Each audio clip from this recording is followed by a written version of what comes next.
Depuis le début de la pandémie, les problèmes d'approvisionnement en masques, en gants, en jaquettes de protection sont assez criants dans bien des établissements.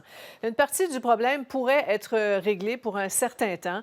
Le plus gros avion au monde était attendu ce soir à Mirabel, un Antonov AN-225 qui transportait du matériel médical pour les établissements de santé du Québec.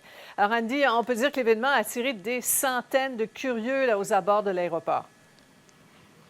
Une visite, Sophie, effectivement, une visite unique qui a créé un engouement monstre pour un avion qui l'est tout autant. Vous le disiez il y a un instant, le plus gros avion au monde. Ce n'est pas rien qui s'est posé à Mirabel à 20h22 exactement. Donc, il y avait de l'avance, là, considérant le fait que l'avion était censé arriver un peu plus tard. Donc, de l'avance sur le plan de vol initial. Voyons donc des images captées du haut des airs à bord de l'hélicoptère TVA Nouvelle. D'ailleurs, soulignons le travail d'André Paquette qui a capté ces images et du pilote Michel Carreau qui ont pu vous offrir ces images à plusieurs centaines de pieds d'altitude. Évidemment, il y avait des règles très précises à respecter. Antonov AN-225, le plus gros avion du monde. Et oui, on parlait dans les dernières semaines de cette pénurie imminente de matériel médical, des équipements médicaux pour le personnel de la santé, les travailleurs, travailleuses qui sont au front pour soigner ceux et celles qui sont infectés, entre autres, de la COVID-19. Eh bien, ça arrive à point nommé, cette cargaison ici, et on peut dire que ça a été une opération réussie à 20h22.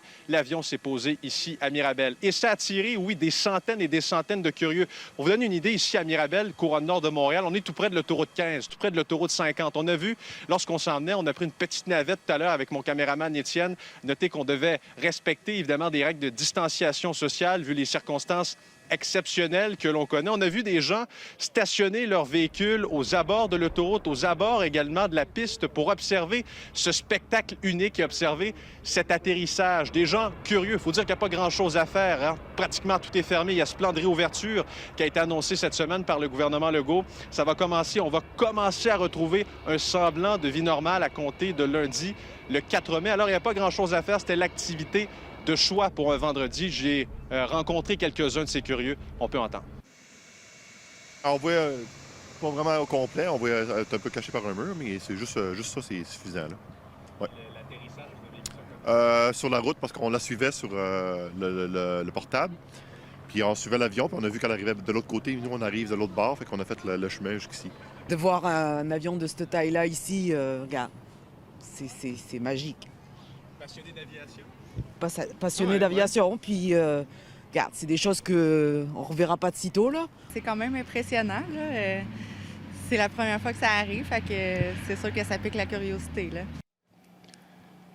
Caractéristique de l'appareil, impressionnante, Sophie. 88 mètres d'envergure. Le poids, vous le voyez, 285 000 kg. On voit sa charge utile maximale, le volume que peut contenir l'appareil. Le premier vol en 1988, modernisé en 2018. L'appareil a quitté hier Tianjin, en Chine, où il a été chargé. Il y a eu escale à Anchorage, en Alaska. Il a décollé de là aujourd'hui et finalement atterri à 20h22. Et le déchargement a eu lieu vers 21h. Évidemment, les travailleurs portaient le masque et étaient vêtus de combinaisons spéciales.